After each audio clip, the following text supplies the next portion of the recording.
So you got the call and your appraisal came in low. Sorry that you're going through that. This could be very stressful. Thankfully, there are some solutions. Lenders will only lend on the appraised market value, not on the purchase price, which means that if there's a discrepancy, you're expected to come up with additional money down. Let's say you bought $1 million home from a builder and you're putting 20% down. Well, the builder, if appraised at $1 million, would give you 800,000. But if that appraisal comes back at 900,000, they're only going to give you 80% of 900,000, which is 720. Now you have an $80,000 shortfall, which you have to come up from your own resources. This is by far one of the most stressful situations to be in. Here's what our office does to help.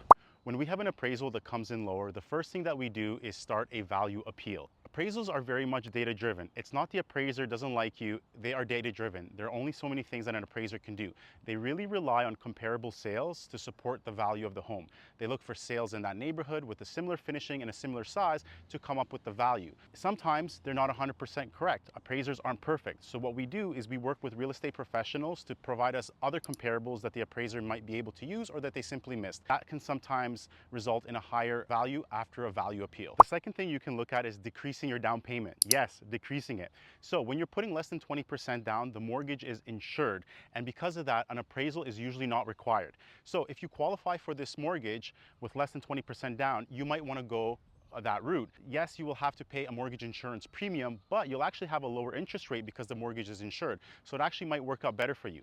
In any event, it's much better than not being able to close. Those two options don't work for you.